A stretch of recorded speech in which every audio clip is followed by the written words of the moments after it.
practice of contemplation, in which the mind is restrained from undergoing any modification, is as good as supreme inertia. That's not a good thing, by the way.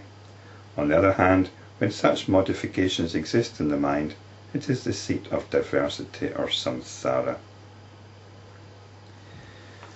This is the traditional understanding of meditation, both in Hinduism and Buddhism. You keep the mind focused. This is how you train the mind. You don't let the mind get diverted. This is one form of meditation practice which is more appropriately called concentration exercise. So you might focus on the breath, or a mantra, or an image, or an idea, and you keep your attention focused on it. So this is when the mind is restrained from undergoing any modifications. And when you don't restrain the mind, it's the seat of diversity, or samsara. It gets caught up in notions. So what can you do? You can either restrain the mind, you work hard at it. Buddhists especially work very hard at doing this, spend a large part of their lives doing it, in fact, sitting in concentrated meditation. And if you don't do it, then you get caught up in diversity, you get caught up in notions. So we don't want either situation, because by such contemplation, a state of equanimity is not attained. You don't attain equanimity by forcibly restraining the mind. If it is claimed that liberation is attained when the mind is forcibly restrained from all modifications, then why is it not attained in sleep? I don't think the mind's being forcibly restrained in sleep. Although I suppose the point is the mind isn't being taken outwards, it's not being diverted, but it's still doing its business even in sleep.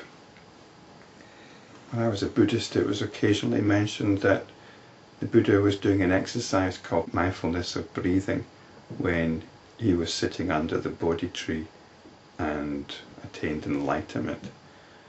So there was definitely a clear connection in some Buddhists' mind between this kind of focused meditation, this kind of focused concentration, and enlightenment. But the point here is, it's got nothing to do with that. And in fact, if you read the story of the Buddha's enlightenment, he came out of that state of focused concentration. So how does liberation arise? It's not achieved through meditation, it's not achieved through any kind of traditional religious or spiritual practice. So how is liberation achieved?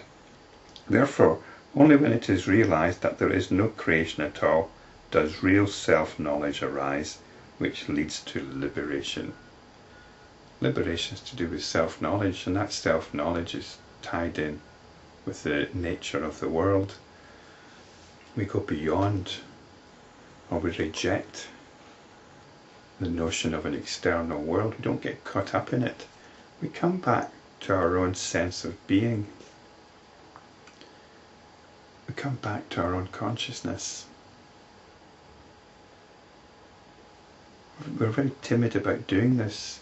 We might be accused of being solipsistic. But it doesn't matter. We still engage with the world. We still engage with notions of the world. But only once we realize its true nature. And that means appreciating the nature of our own consciousness. Our whole education and culture is geared up to diminish that consciousness. Some people will even argue that consciousness doesn't exist. The absurdity of that argument is not even worth dwelling on. How can you even make a statement or communicate such a statement without consciousness? So as well as realizing our own consciousness, we have to appreciate it. We have to undo all the negative ways in which we've diminished it, and we need to reinstate it in accordance with its true nature. This is self-knowledge which leads to liberation. Such liberation is unending, infinite and unconditioned. Truly Nirvikalpa samadhi. In it one remains firmly rooted in self-knowledge without the least agitation. It is also known as eternal sleep, turiya, nirvana and moksha. And eternal sleep might not sound very positive to our modern mind, but just imagine how it is after you've had a hard day, a stressful day, and you're going to bed, and you've got nothing to do for the next few hours. You're not beholden to anybody. You can lie in your nice comfortable bed and forget all the strains and stresses. This is what it's like. This is liberation. You've dropped all your stresses, all your strains, all your anxieties, and you can rest. You can rest without any concern about anything. You're absolved of all responsibility. Jhana, or contemplation, or meditation, is perfect awakening or enlightenment. So this is the true meaning of meditation, of jhana, which is the original root word of the word Zen, as in Zen Buddhism. The realization that the objective universe does not exist is perfect awakening. It does not resemble a state of inertia, nor deep sleep, nor Nirvikalpa samadhi, nor Savikalpa samadhi. Savikalpa samadhi is a higher state of consciousness realized through concentrated meditation. Nor is it an unreal imaginary state. In it the universe exists as it is, but it is dissolved at the same time. There's something going on, but we're no longer caught up in notions about it. In it there are no concepts of unity, diversity, their mixture and their non-existence. In it there is supreme peace. That perfect awakening is attained by a careful investigation of this scripture constantly, day and night. Not by pilgrimage, nor by charity. You don't have to be a good person.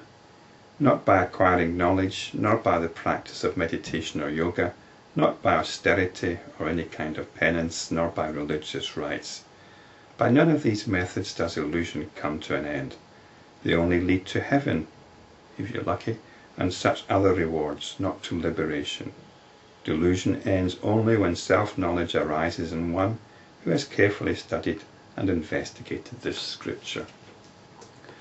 I would say who's investigated any wisdom scripture. There are other wisdom scriptures, but it's all here. It's all here. And this is it. This is the key here. Self-knowledge is the practice of liberation.